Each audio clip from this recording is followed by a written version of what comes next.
Her hands were soft, but they were strong. Her voice gentle, but full of power. She didn't wear a cape. She wore a sweater that smelled like Sunday morning pancakes and prayer.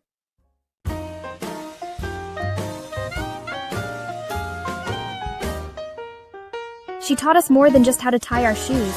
She taught us how to stand tall when life tries to knock us down. And now, it's our turn to tell the world. Featuring real stories from real women, from every background and every corner of the world, because love like this has no borders.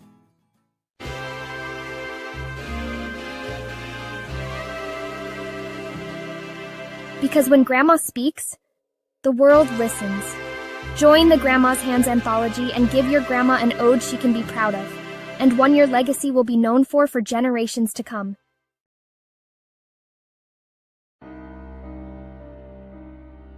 Contact Dr. Jacquiline Cox for more information. A portion of the proceeds will go towards the Walk for Lupus Now Foundation.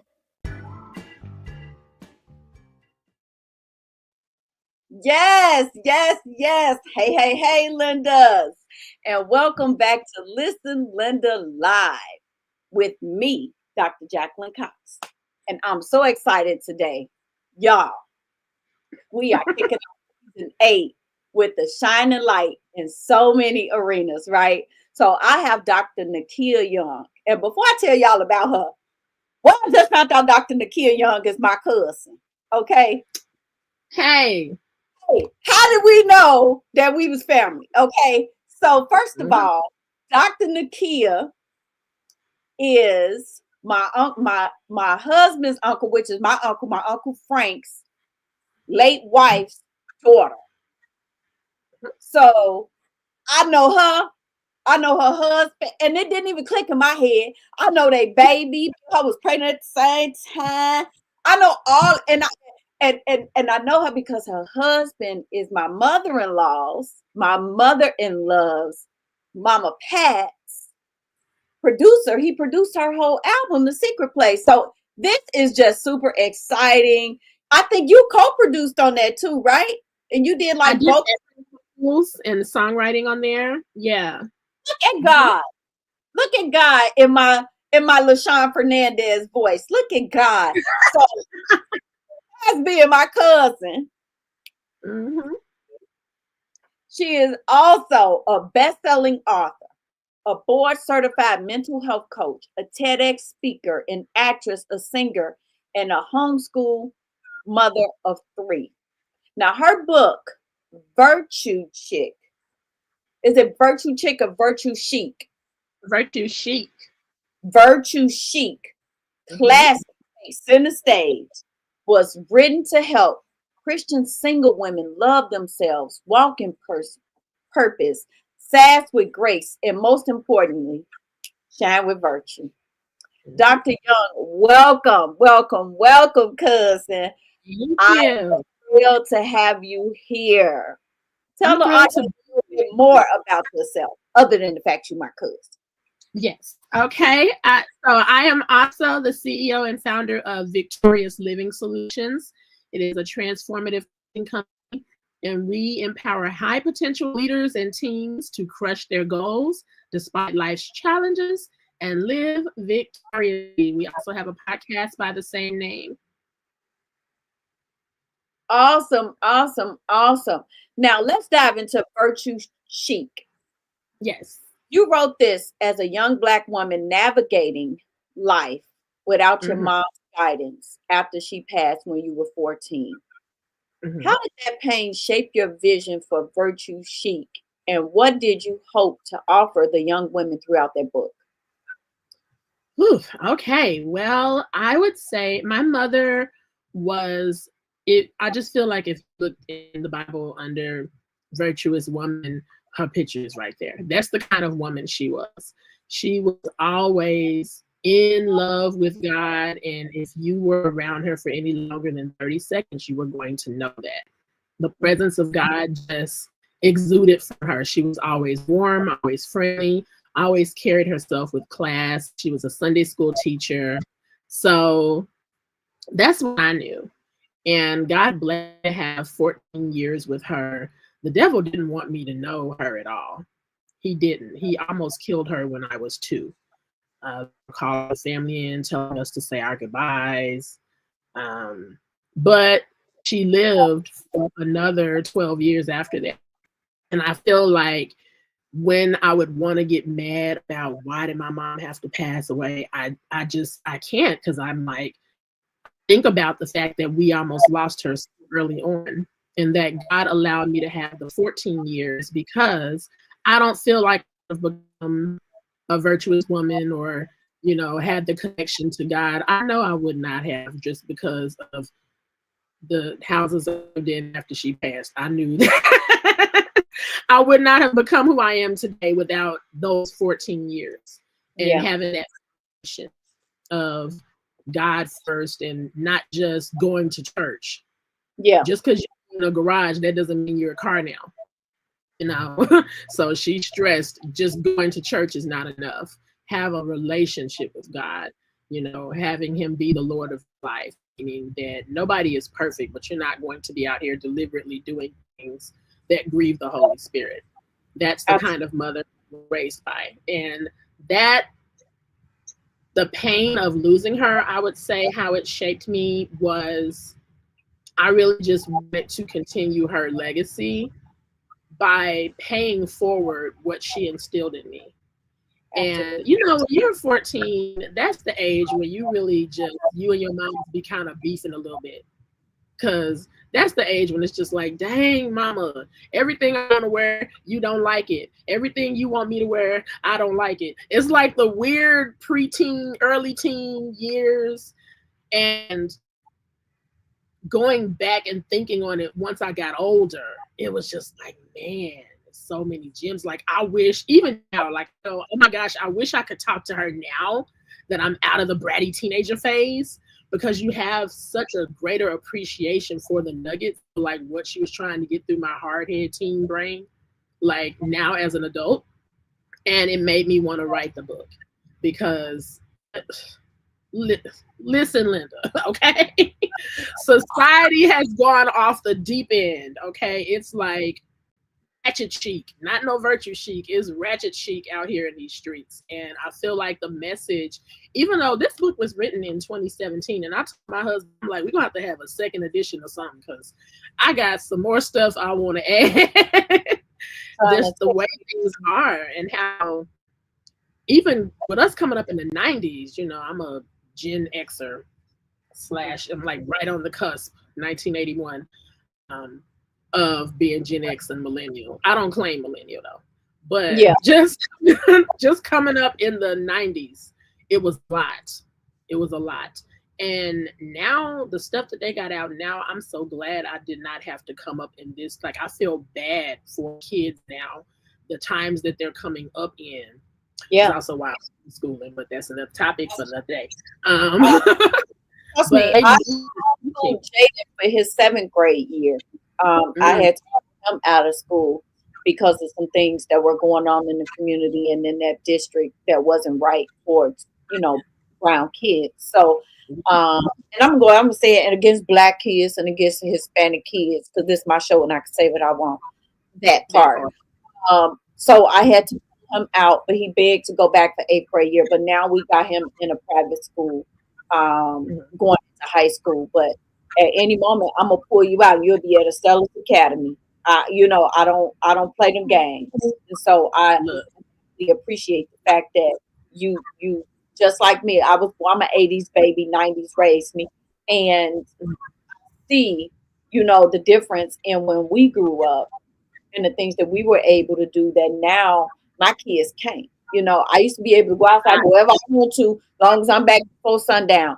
I can't trust my kids. Come on. Yeah. Right now, we can't trust our kids to do the same. We can't say, okay, just go outside and play.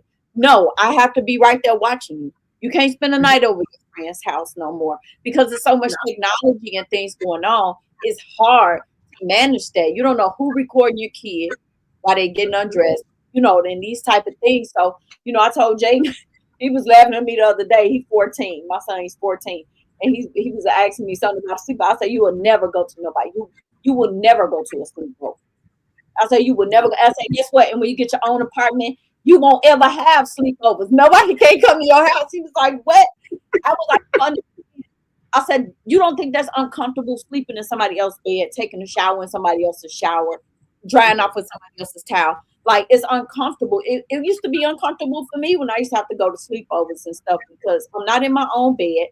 I'm not using my own bathroom. I'm not using my own towels. You have to rely on that person too. And if they're not as clean as you, just a lot of things. It's like, no, you don't want to bring home no bugs. You don't want to bring home no things. So, I definitely understand what you mean with and then, I don't know if you still live here, but we in Illinois and we shut down, raised us, okay?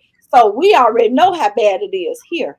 And it's not, it was bad when we were growing up, but it's worse now. It's worse. It's worse. And there's just a whole Antichrist agenda to starting from a very young, early childhood age to poison the minds of youth against all things Christ. It's an Antichrist agenda. It is what it is. And so the book is geared towards young adult women and kind of college age and on, out the house or whatever. But high school girls could pick this up for real, because it's like the innocence of even being in high school is not there anymore. Like kids when they did surveys on when kids' first experience was, the average boy said they had their first sexual experience at like 10 and 11. I'm like, what? 10 and 11? Yeah. So the devil is after them earlier and earlier and earlier. Yeah. So they teaching them things. They sent a letter home when my youngest was in the second grade saying that if we didn't want them to participate in sexual education, that we had to keep them home that day. And so we kept them home that day because told y'all. He was in second grade and it was a public school. And they want to teach them about the LGBTQ community, which, I don't have an opinion. Well, I have an opinion, but we'll talk about that's another story for another day. But my thing is that I don't judge nobody based on what they do, right? I believe that I'm supposed to love everybody and let God be the judge of that. However, I'm not going to introduce that lifestyle to my child right now. You know what I'm saying? You want to make sure that they're mature enough and old enough to understand what's right and what's wrong, and then you let them make that decision. So I definitely understand you on that. Now, I want to get into your title because it rolls off the tongue, right? But what does virtue chic really stand for? Like, how do you balance classy takes center stage with keeping it authentically you, especially in a culture like ours, like we were just talking about, that so often misunderstands folk? Well, the virtue chic is a word that means in style, in vogue. And so I took up my modeling background, my modeling entertainment background. And if you look at the cover of the book, it looks like a magazine cover. Yes. And if you think about shows we grew up watching in the 90s, like Melrose Place and 90210 and all them kind of shows, there was this character. Yeah, Saved by the Bell, but 90210 specifically, they had this character, Donna. And Donna was a virgin. And the way they made the character of Donna, it was like nobody would want to be Donna. Her clothes were not as stylish as the other girls. Like, she was portrayed as real naive and kind of dingy. And it was a subconscious message that being a virgin or being virtuous or whatever that entails equals being somebody that nobody would want to be like, somebody without style, somebody homely looking, somebody just out of season, just, And so with this book, I wanted to introduce the concept or champion the concept that it's not an either or. It's a both and. It's not like, oh, you either gonna be stylish and chic and beautiful or you gonna be virtuous. No. The devil is a liar. You can be both. You can have style, you can have class, and be a virtuous woman. And then I talk about how to do that. I talk about beauty tips, style tips, relationship tips, friendship tips, like being a virtuous woman from all those standpoints and contending with the feminist movement and everything and what it means to be feminine according to the Bible and what it means to be feminine according to the world. The two do not agree, so we definitely dive into all that in the book. Now, I read in Authority magazine how you conquered perfectionism with a done is better than perfect mindset. What practical steps did you take to move from overthinking to taking action, especially when launching Virtue Chic and your coaching brand? Ooh, oh my gosh. Okay. Because if I don't do nothing else, girl, if I don't do nothing else, I can overthink some stuff. But I had to get over that. And I know there's some people probably listening right now who can relate. But I wrote this book and it's fabulous. But let me tell you, as good as I am at writing and as many stories as I have to tell, I should be on like my 10th or 12th book right now. Mm-hmm. So we can talk about that later, cousin. I'm gonna need your help. I need to start. I was just gonna say, you already on the Listen Linda Publishing, baby. Look, you okay, but we gonna get you great over here, baby. So come on with it. We got you over here. So come on over to Listen Linda Publishing. For real. That's the thing. It's kind of like, even when I was doing my podcast, that's a good example to use. If I tell you how long idea podcast had been on my brain before I actually did it, it is ridiculous. And I just kept overthinking it. Oh, I don't have this, or oh, I don't have that piece of equipment, or oh, I don't have this, until I started watching other people's podcasts. People was in their living room. People was just sitting in front of a blank white wall, and the information in the discussion was robust. I wasn't even paying attention to the fact that they didn't have all the elaborate trappings behind them. And it really got me to thinking, like, well, I have some quality things to say I may not have. And we all have to start somewhere. Even the people that we look at that have all the nice things that we go, oh, dang, I wish, when I grow up, I want my stuff to look like that. It didn't look like that when they started. It sure didn't. But the devil wants us to constantly be in a state of analysis paralysis. Mm-hmm. When I get this, when I get that, when, it's always going to be something else. And one of the biggest tricks of the enemy is to make us think we have all the time in the world to do it. Come on now. Now, with long life shall he satisfy me. I'm not talking about no tragic deaths and, you just never know if today may be. I'm not talking about that. Even though, but I'm talking about the fact that, child, we are living in the end times. The end times, for real. Like, the way this world is going, Jesus could come back. By the time we finish this interview, we could just be like, boom, and we up in like, oh Lord, Mama, is that you? Like, I mean, I'm being funny. But 50 years before I saw you again.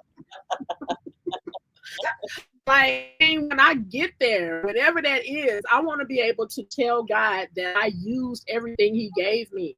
I don't want to be giving God goofy excuses like, see, God, I was going to do it, but, like, I couldn't get this together and I couldn't get that together. And I was waiting on my money to be right. And I was waiting on this and I was waiting on that. And you always going to be waiting. Yeah. You know what? My friend, Ana Maria, really good friend of mine. You remind me a lot of her. She does everything, right? Phenomenal. Like, that's who you remind me. I was telling my husband, like, she reminds me so much of Elena.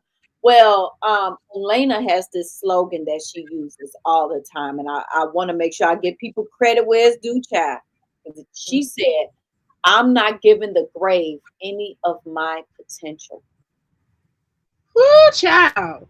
When she said that, I was like, bingo. And I get the flack the most, right, out of my people, because I'm talking about like my people here in Chicago, but they like, Jackie always coming up with something. First she doing this, then she doing seafood boils. Now she got her own shop. Now, I was literally the seafood boil queen in the heart of the pandemic. I had trays of seafood boils, and me and my husband, my kid, we all was in on it. And we used to make these seafood boils, and they used to sell like hotcakes. We used to sell like maybe 10, 20 pans. Like I'm really good. Like we can cook in this, we can burn in this house. But during the pandemic, like everything was shut down. Nobody could go to no restaurants. Girl, we was making them deliver. Then I went from doing that. I had a cryo skin shop, a brick and mortar that I won Best Oswego business. I won a grant for my Oswego. Like I do a lot. Like every time I look up, I'm doing something different. But that's a creative mindset. And people like, she don't never just stick to, we had a clothing, our kids got a clothing line, we did books, we do a lot of things. And so people always say, Jackie, she always doing something. It's always something different with her. But that's called favor. That's called gifts. That's called using every single talent that God gives me. Not talent, but gifts. Because talent, you have to practice that and learn that. But gifts are given. They are natural. They come natural. Yeah, absolutely. Yeah. And so you have to that's what God gives you. That's your inheritance. People be thinking that when you say that God going to give you the desires of your heart or your inheritance, they think inheritance going to come in the form of a check. No, he gives you the oil, baby. And you got to collect them vessels. And that's how you're going to make money, because you be sitting in the house full of oil and out. Yeah. And claiming broke and not knowing that you that's what's in here. Your oil. All you gotta do is put them in the vessels. Put them in the vessels. That's your inheritance. So I commend you on that. You are phenomenal. I did my research on you, honey, but I did not know that you was daughter. Why did that? Look, because you know why? I didn't go through your Facebook looking at your pictures like some people do. You know what I'm saying? Like, I did that. But what I did do, I did my research on you. I read a few articles on you, so I knew what to come with when I came today. But girl, if I had went through your pictures and been like one of them little Facebook stalkers, I would have knew who you was, girl. No, let me tell you, you might have still not, because I got hacked and my account was permanently disabled during the pandemic on Facebook. And I had a business page that had like 3,000 people on there. Like it was all my business pages, my personal pages, all my pictures, all of that stuff was just deleted. And then they banned me, so I couldn't make any new accounts for like a year and a half, almost 2 years. It was nuts. And I was so sad because I had posts on there, things people inbox you, pictures from Linda and like other people who have since gone on to be with the Lord, that I can never get that stuff back. Like all the memories just gone. So the accounts that I have now, I'm slowly building them back up, but you wouldn't have saw the pictures that would have been like, oh, okay, because all those pictures is gone. So I'm like starting off. Yeah. Oh, now that stuff back, they can forget it. It's over with. They're gonna get what's now. Yeah. Okay, so I want to talk about this because I've been nominated to do TEDx talks, but you actually did it. So, man. Wait a minute. You said you've been nominated and you didn't do it. You was just like TEDx. I don't want to do it. When I was nominated to do the TEDx talk, I was having a surgery done. And I wanted surgery, but I was having a surgery done around the time that they needed me to actually do it. So, so it wasn't. I just said it wasn't my time yet. And you know what? I wasn't as knowledgeable as I am today and polished. So I'm glad God said, nope, it ain't time for you yet. You may have wrote a good pitch, but it ain't. It ain't time for you yet. But you did a TEDx talk on normalizing homeschooling, even becoming the first Black speaker to tackle that talk at TEDx Talk. Now, as a homeschool mom of 3, a working coach, a speaker, and a musician, girl, how do you balance all of that? What does living look like for you daily? Okay. So I will tell people that just because you do a lot or you know how to do a lot does not mean that you always have to do it all at the same time. That's the best way to answer that question. When people say, how do you balance? How do you do all of that? And I go, I don't. I mean, I do, but I don't, if that makes sense. So, for example, most of the stuff like the modeling and the music and all of that, I was doing that before I started having kids. My husband and I got married in 2009. We didn't have our first baby, our son, until 2016. So we were just pursuing everything we wanted to pursue in them 7 years. But then it was kind of like, and then I pursued a little bit during pregnancy and after he was born, but it's not the same, you know. And then we had our daughters in 2020, and it was just like, oh, child, I'm going to have to pivot for real, because, you know, you go to have one more baby and it turned out being twins. You're like, whoop, wait. Wait a minute. I wasn't ready. I wasn't ready. I wasn't ready for another one. Now you done gave me two. Ooh, cheap. Like, what in the world? Like, oh no. So that was, I started pivoting. I'm like, yeah, I'm going to be at home for a minute. And we were literally at home during that time because lockdown happened. Couldn't nobody go nowhere for 2 years. It was just a really weird time. But it was also a creative time for me too, because I'm all about thinking past limitations. So if you tell me you can't do this, you can't do this, I'm not just going to be like, oh, dang, I can't do it and just sit down. I'm going to be like, okay, I can't do that, but what can I do? That's how my brain thinks. Well, you tell me I can't do something. I'm going to tell you, watch me do it and watch me be better than everybody doing it. That's me. Baby, I'm going to take pictures. I'm going to do it twice. I'm going to have video clips. I'm going to have reels. You're going to be like, what? Okay, don't tell her she can't do nothing else. But that's how all the rest of stuff happened, and focusing on the kids. And so I got into the homeschooling. And I never took, my kids went to school. So it wasn't like I had them in school and then I pulled them out at homeschool. Like, none of them have ever been. Good. They think everybody mama being their teacher is normal because that's what they know. But the whole experience doing the TEDx talk and God just opening that door. And I sent a bunch of pitches out, but the pitch that got accepted was the homeschool talk. And I was like, this is the Lord, because the season that we're in. When I first started doing homeschooling, it wasn't chic. It wasn't like everybody's doing it. You know, Black families are the fastest growing group of homeschoolers in the nation. And we are. It wasn't like that back when God told me, like, as soon as I got pregnant, you know, and now, you know, I'm praying about the baby and stuff. And he's just like, you're going to homeschool him. I'm like, okay. And I didn't need much convincing because I used to be a Chicago public school teacher. I've seen, I can't unsee. And we're going to leave that right there. Not only a product of it, but I used to be a lead teacher too. For, you know, I think it was like 0 to 3 years old. I did daycare. I was a lead teacher there, and then I did after school program with the YMCA at a bunch of schools. So I was actually teaching after school programs. And so, trust me, being a product of it first, then going back to it to teach, we know some things.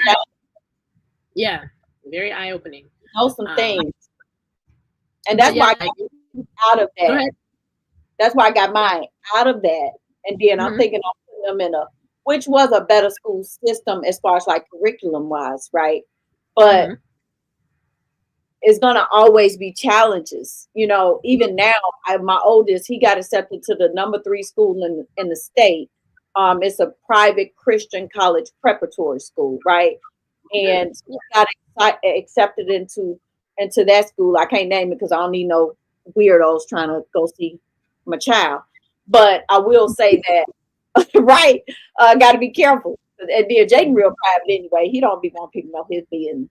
But I'm going to tell a little bit because I brought you here.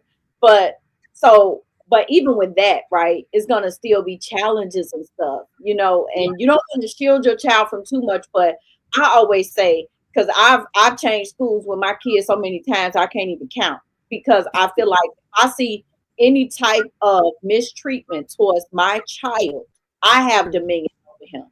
So you get in these schools and they think that they can tell you how to raise your kid, and they think that they could treat your kid any type of way because you're like you are set in stone, have to be there. And I had to let them know, do you guys not understand that I have dominion over my child? If I said my child out of here, y'all better give me the paperwork. And okay, you want to treat them like that? All right, get them up out of here. Oh, y'all being racist? Get them up out of here. I just said get them up out of here so many times. They need to give me a trademark for it, girl.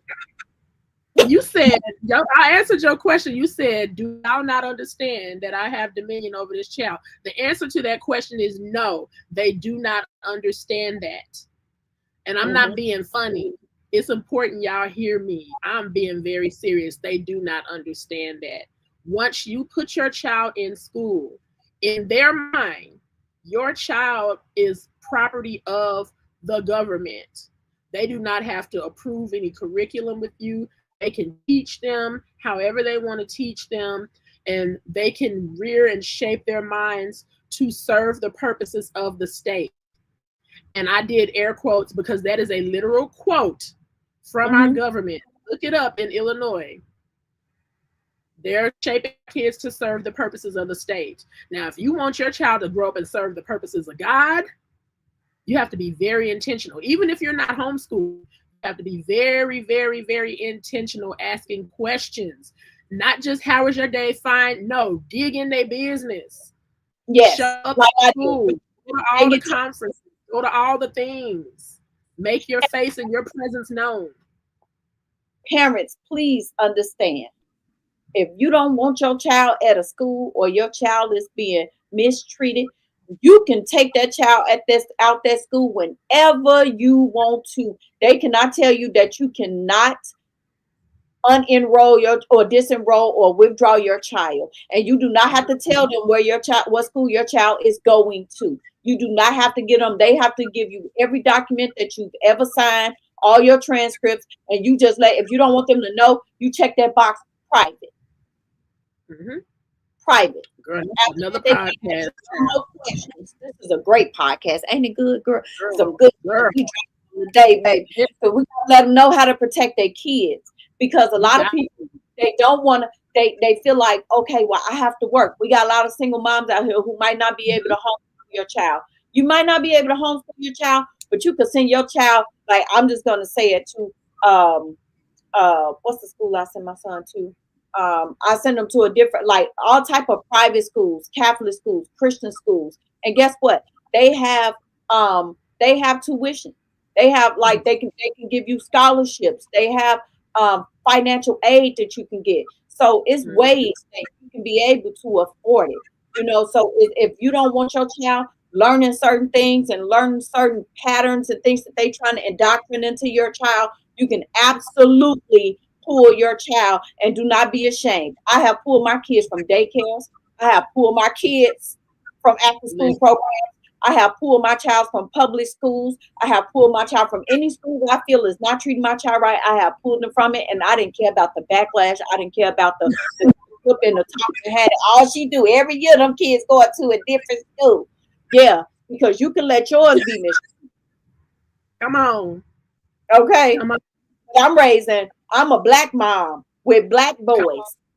They might have a little lighter skin, but guess what? They still black, and they still get treated black. And we let our kids know in this house, you're gonna be 100% God first.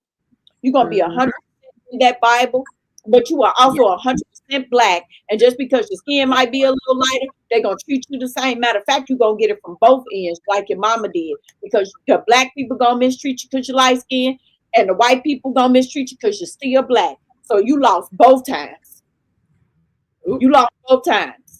Don't never think because you hanging with these people who are of a different race than you, that you are gonna be. You have to work 5 times as hard to get at least half of what they get handed to them on a silver platter. And as long as you fly first, you're gonna be okay.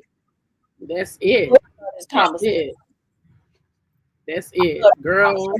Girl, this I don't go for do, girl. You should have been called me, girl. You should. I know.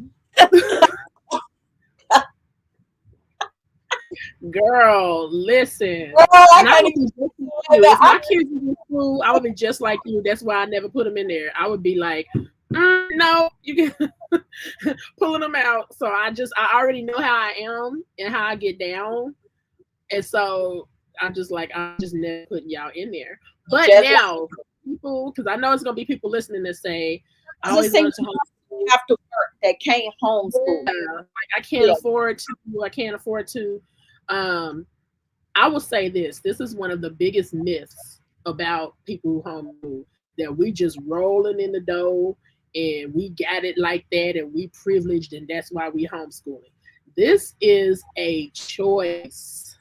This is not a privilege. This is a choice that we made where we could be a two-income household, but we forego, I decided to forego I have a master's degree in special education, and I could be teaching, making decent money, you know, or I could have a job doing something else if I wanted to put into another career.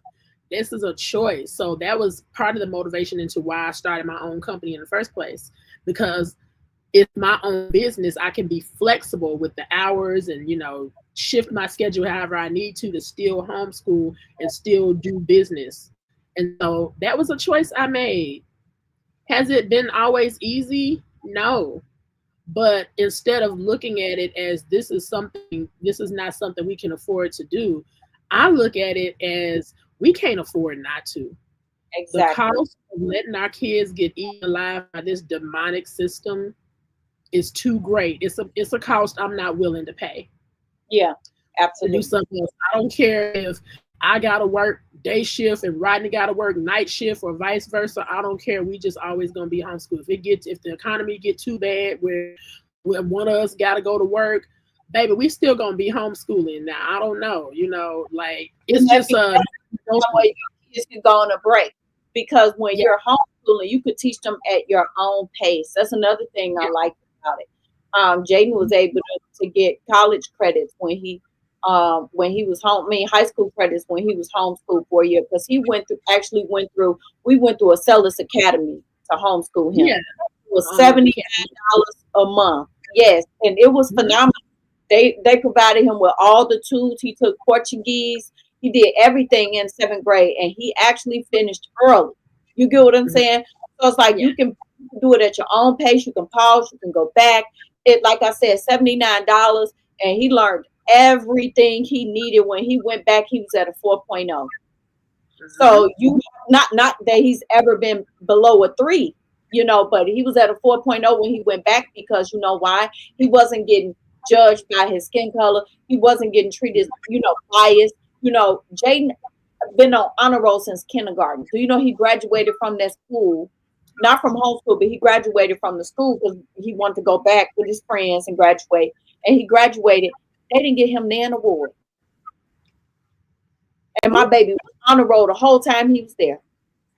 Wow.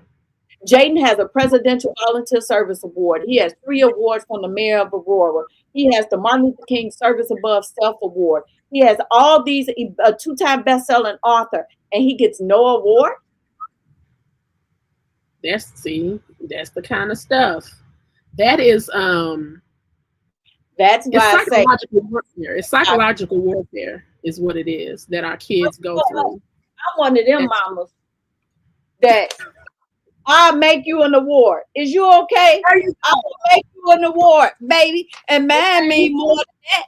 So you don't need to validate you. I always teach my kids. My youngest son, he's the most politest kid, very well mannered, very well spoken. He go to school every day. They don't want to give him no little award that they get a kids for being like helpful and stuff like that. A character account. I made him a character account when you got home. Okay. So you have to know that. You don't need nobody to validate your kids up and spit them out, and you have to constantly affirm them and uplift them, because they'll play mind games like that. And you seeing friends getting an award, and you did better than them, but you're not getting an award and they get an award, and you like, well, what's wrong with me? The devil is a lie. Ain't nothing wrong with you. That's a them problem. God sees you. I see you. You know, But we have to do that for our kids. we teach our kids, you know, if you got a bad grade or whatever, I'm gonna let you know something. If you ain't in trouble with your mama and your daddy, you ain't in trouble with nobody. Okay, so you're not gonna let them people get up under your skin or get you upset about anything or make you feel like you didn't do something right or whatever, because we teach our kids early that it's an agenda against the black men, okay, against black period, but especially black young men. So we teach our kids, you know, hey, don't show it. Still go in with humility and grace and let God fight the battle. But we just want them to know it's nothing wrong with them. Okay? It's nothing wrong with you. And if they don't give you an award, your mama is the best digital creator in the universe, baby. You're going to have an award. And they're going to win the Chicago Tribune twice, Jaden. Okay? I'll see you with 2 bestsellers, Marvis Jr. Okay? They're going to open minds with the Presidential Achievement Award. Okay, don't nobody want to give them one? I signed up. I'm a certified person to give them out now. Now that even though they ain't doing them, but I'm certified to present them now. You were saying you said they ain't doing them no more. Why they ain't doing them no more? Girl, see, you trying to get me in trouble on Beyonce. Get me in trouble on Beyonce internet. Look. I understand that to create. They said, okay, we're gonna take a 4-year pause. Hey, look, we'll get back to that after that. Look, I ain't gonna look. They done shut down Stephen Colbert. I like my little show. You know, I have to go back to Facebook Live, messing around with you. Nope, we ain't about to do it. I got too many shows.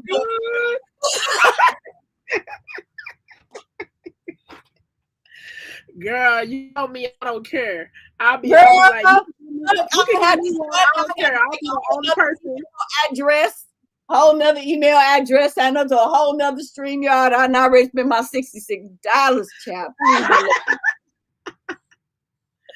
Girl, that's so funny. I don't care nothing about that stuff. I'll be like, I don't care. Yo, but we all know why. Like I say, I don't care like the politics stuff. I don't care. Like, first of all, I'm one of them people. I really do think that like the Democrats and the Republicans, like the right wing and left wing, is 2 wings of the same bird.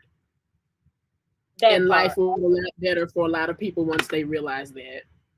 Yeah. And the division and the acting like we in separate gangs and we don't talk to people from where the red and our color is blue and gang. Like, girl, that y'all remind me of the Blood and the Crips, baby. You ain't really how people be acting over these political parties. I'm like, people at the top pulling the puppet strings is laughing at y'all. They are playing golf together, laughing at y'all. Look, I'm not on there one of the team, but if I had to choose, I'll fight for the lesser devil. Okay, that's all I'm gonna say. I'll fight for the lesser devil, but I think all things happen according to God's plan. Like, you have to see what's going on right now. Mm-hmm. You think it's wreckage, but look at the weather. Look at what's going on. Look at what's going on in the news right now about stuff that was here but don't magically disappeared. So it's like, you know, when the devil think he won, that's when God show up. When he finally think he won. So like me and my husband was saying, we gonna sit in our house, in this air-conditioned house that the Lord keep us with every year, every month, every day. Praise the Lord for favor. And all the bills are gonna always be paid, and the refrigerator is gonna always be full, and the kids ain't gonna never do nothing. Not even Robux that they break my pockets with these Robux, child. They don't want for nothing.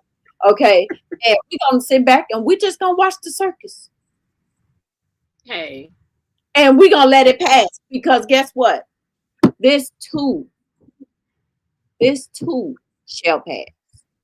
It shall, but I'm just going to tell my people. I'm going to tell y'all can do with this information whatever y'all want to. Y'all can pray about it.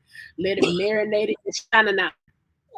But don't get to talking about who you will never, ever, ever vote for, or who you will never, ever, ever, ever. God will humble you. Okay? Okay?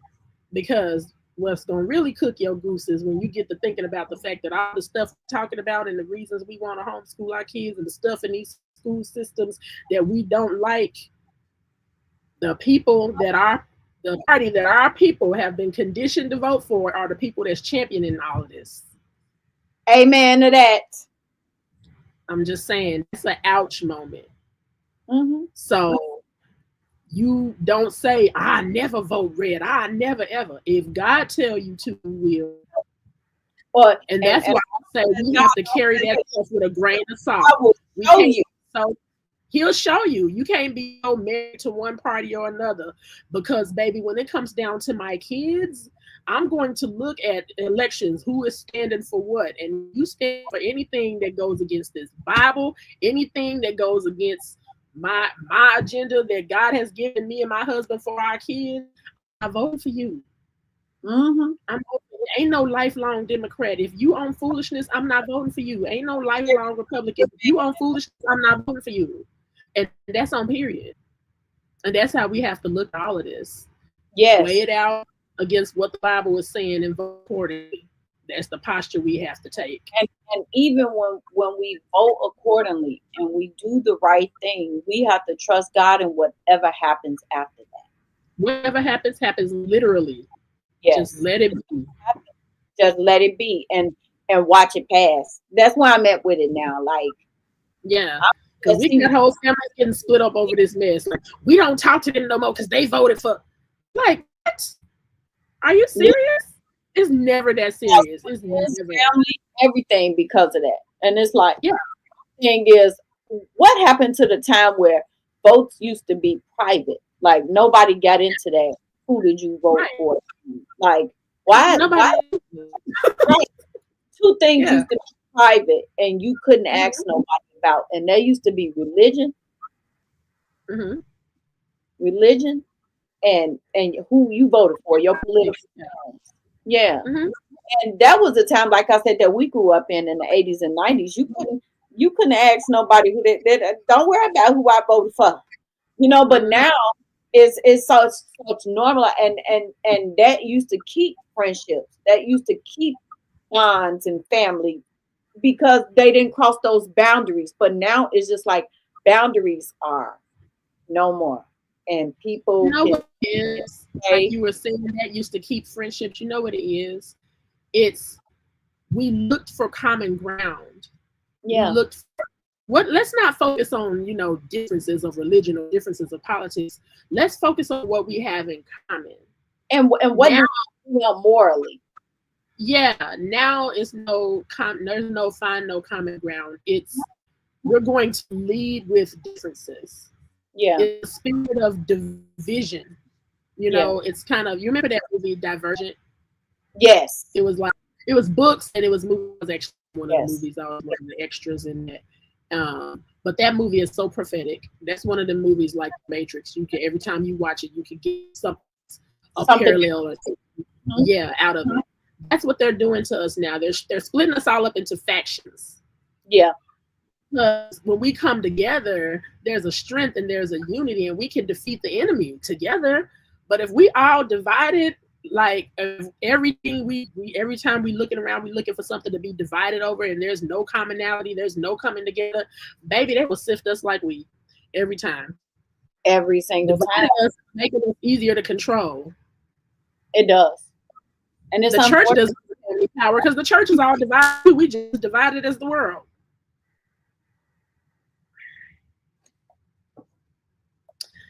Just saying. Right, did you see me drop up? I got a real mic here. Hold on. Oh God, I'm just saying. I gotta drop the mic because I'm a karaoke. Oh, I like the mic. You have to give me that mic. Yeah, I got it on Amazon for $16.99 and a cute girl. But yes, girl, drop the mic. I dropped all three of them, baby. Look, girl, I need you to do a recap on my show and go back to church hurt and all type of stuff that I have talked about on this show, girl. That is I ain't look no, because then we'll be on here for more than an hour, child, messing around with me, child, talking about I wrote some books about them though. Girl, check me out on Amazon. Shameless plug. So Oh, I'm gonna go look. I'm gonna go look. I see now, Auntie Pat going off in this chat. Shout out to Auntie Pat Cox. oh yeah, she coming through. She is coming through. We see you, Mama. She is coming through. She been on here the whole time. Yes. So I want to get back because, of course, we could talk about that subject all day, and we kind of got off track, but that's okay. Everything happens in fine time. We just on here talking. We just family on here talking. We don't forget y'all was there, and that's okay. Y'all be all right. And it's okay. I hope y'all been taking some notes. Okay, but look, when it comes to virtue chic and your living brand, what do you believe is the unique impact that you bring? Like, what is the one message you want everyone, especially Christian single women, to walk away from our talk today? Oh my goodness. Okay, well, for the single women, if I could sum up, and I don't want to sum it up too good because I want y'all to read it. It's on Amazon right now. Amen.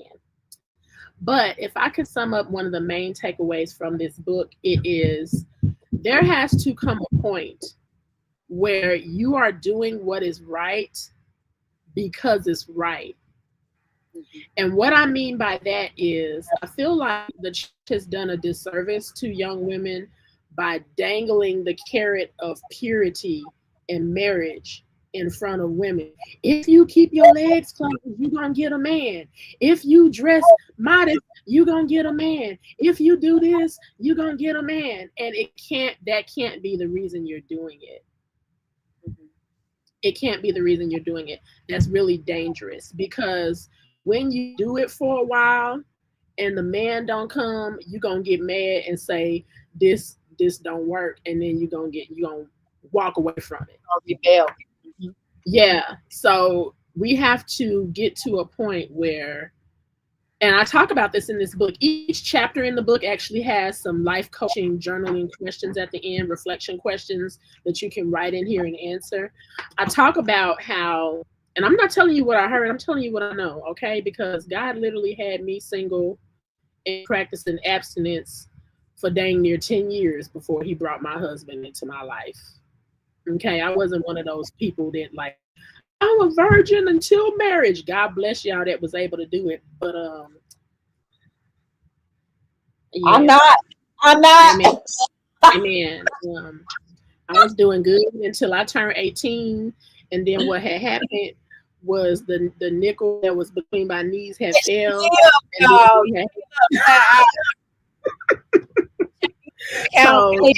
Name is my savings, so I had to. It was a little bit of interestingness that had happened, but God brought me back, and when I came back, I said, "All right, the next person I'm going to date is going to be my husband," which sounds ridiculous because how you just gonna date somebody and be like, "Okay, you my husband?" That doesn't. But what I was saying is, I'm not going to do the casual dating. Be my husband.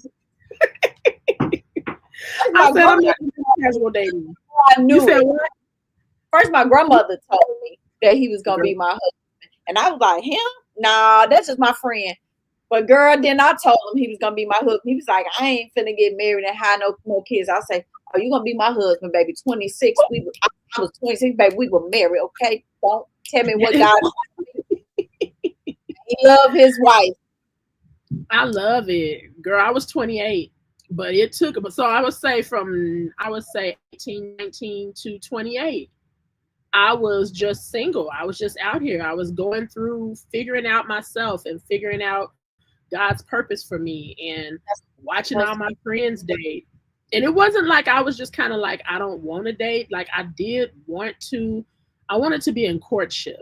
That's different than dating. Yeah. Courtship is dating with intentionality. It is, we used to call it back in the days to say you're going steady. Okay. Yeah. So you're not just out here, I got a date with with Tom this weekend and I got a date with Larry next weekend. That's not courtship. Courtship is we're dating each other and they date somebody else. We're going for the purpose of They getting didn't want married. to marry. That's Yeah, that's personality. Yeah. person, Dr. Velma. Her whole theme of everything that she ministers to is based on that promise of dating with intent to marry. And so Yeah. she's a lot about that in a lot of her literature, a lot of her talks, her podcasts. She's been married for 51 years now. And her You said her husband, Velma? I don't know. Dr. I'm gonna have to Bagby, Bagby. Okay. Bagby, and her Okay. series is called the Cat series. So look up that, and she takes fish analogies. She used fish analogies to describe the mate, as far as like males, and then she uses animal analysis to describe females, like the wrong men to date and things like that. She's a well-known person on my platform. She's a minister. She's an ordained minister. She has her PhD in theology, and she's been a coach for over, I think, 30 years, and she's been married for over 50 years to the person she met in the 10th grade. Amen. I just followed her on Instagram. Okay, amen. Dr. Velma Bagby, and she speaks on it a lot. She's been actually, her and her husband, Pastor Bruce, has been here for me and my husband since I met her. Like another mother to me, another grandmother to my kids. Like, she is amazing with my children, and just taught me a lot, about marriage and different things like that. That you have to listen to somebody who's been married before to really, especially for a long time like that. Like, I can get advice from everybody else, but they've never been married, or they don't really have the answers that you need. It's like unwanted advice, like. I love you. I appreciate you as a person, but when it comes to marriage, especially an ordained marriage with God, you and your husband, you have to reach out to like-minded people, because if you don't, they'll steer you wrong. A lot of people don't want to see you married. A lot of people feel like you're not worthy of the person that you're with, so they're gonna do whatever they can to try to disrupt that. So you have to be careful of who you allow into your marriage. It's supposed to be you, God, and your husband. And if you're getting counsel, seek wise counsel. That's always my heart. Right? Yeah. Yeah. Did I say something wrong, Dr. Young? No, you did not. No, don't let nobody lead you to, people can't lead you someplace they haven't been. Exactly. I don't expect nobody who never wrote teach me double Dutch, baby. No, thank you. Yeah. Yep. But before we wrap up, because this has been powerful, we have dropped everything from homeschooling to fashion to political things in the political arena. Like, we have went there with this episode. It's one of the best, and this is what a way to kick off season 8 of Listen Linda. Oh my goodness. And then to find out my first guest is my family. God, like, hello. Yes. So before we wrap up, I want you to tell us what's next for you. Do you have any new book projects, coaching programs on the horizon that Listen Linda listeners, I gotta use lenders, that's good. Listen Linda listeners should know about? Okay, well, you guys, you can always go to victoriousliving.com. That's my website, and you can subscribe there and be in the know of everything, because, child, I'm going to be cooking. This fall quarter, I'm about to be a busy bee. When am I not? But, yeah. The next things for me, the podcast. We just wrapped season 8 of the podcast. You can watch the podcast on YouTube. We have a Victorious Living Solutions YouTube channel. And you can listen to the podcast on Spotify. So we just dropped the episode today. The name is called Victorious Living Solutions. And so we just dropped the episode today. We're going to be on hiatus for a few weeks. and I'm going to be filming for season 9. Season 9 is going to drop in the fall. I don't have the exact release date for it, but it's going to be in September when we'll release season 9. And other than that, I am going to spend the rest of this year writing. I really want to release a new book in the new year. My dissertation was on, I can't remember exactly how I worded it because brain fart, but essentially it was on the topic of envy, and specifically among women.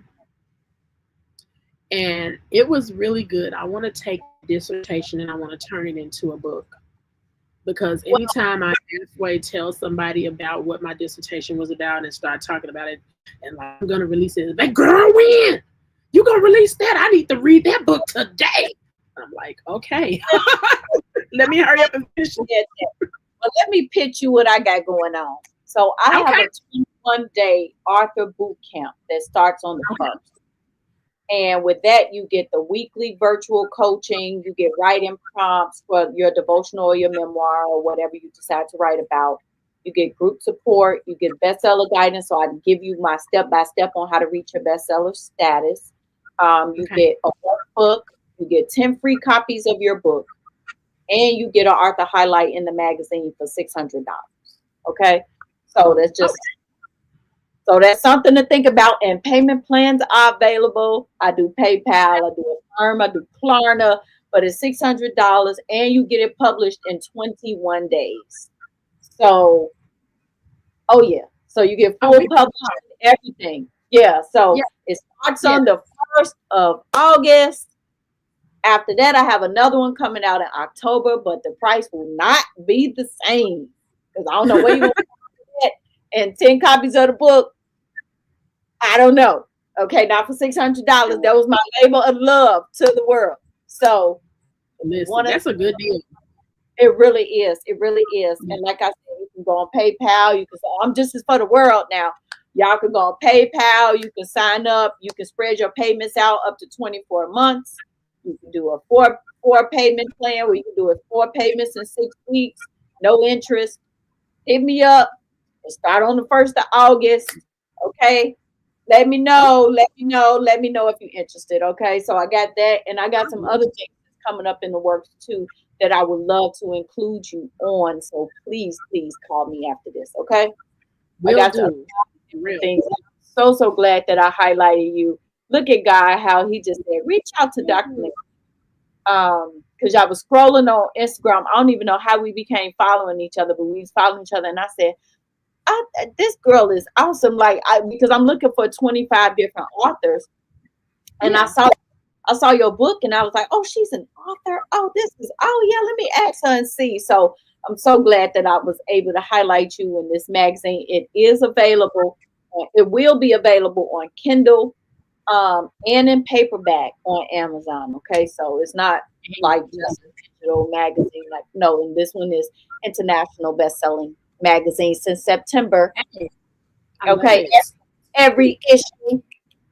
Praise God. To all the glory, because he makes sure that he blesses my pen and everything that I do, and I owe everything to the glory of God.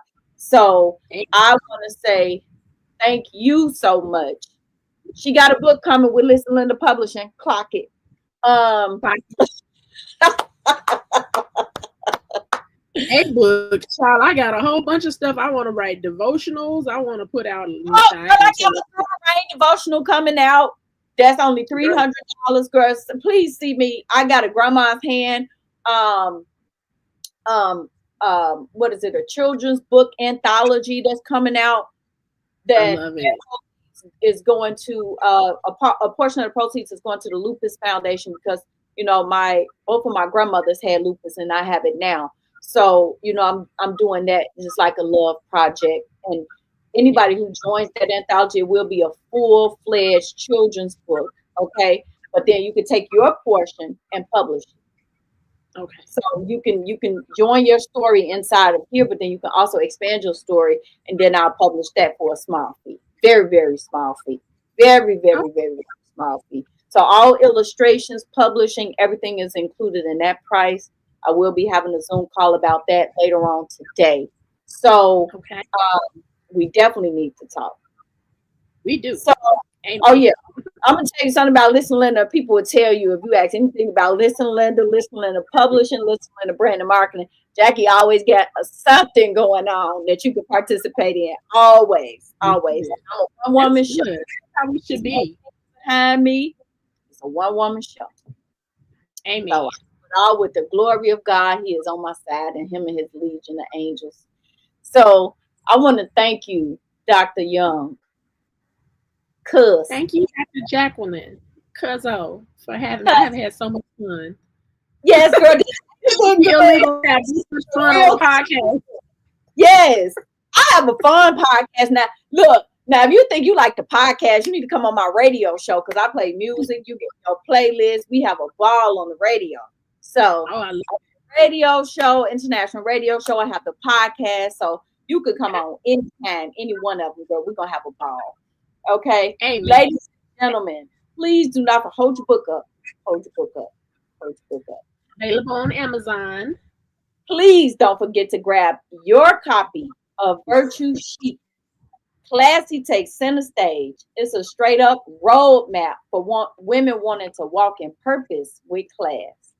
You can find it right on Amazon. And make sure to follow Dr. Nikeya on her socials. She's at Dr. Nikeya. And she hosts the Victorious Living Solutions podcast and leads transformational coaching that helps people crush goals and live victoriously. So until next time, y'all, stay classy, stay victorious, and keep living chic. Like, okay. Amen.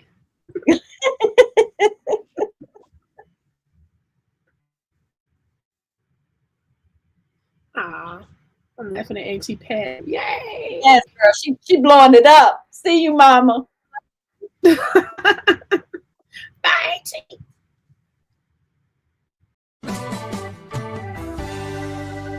There's a story inside you, but for years it's been silenced by fear, procrastination, and not knowing where to start. You've survived storms, you've walked through valleys, and now it's time to turn your pain into purpose and your story into a book. This is your moment. Welcome to the 21-day author boot camp, where aspiring writers become published authors in just 3 weeks.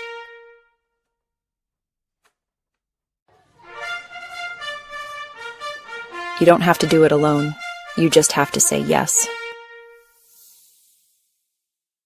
Turn your testimony into a title. Turn your journal into a journey.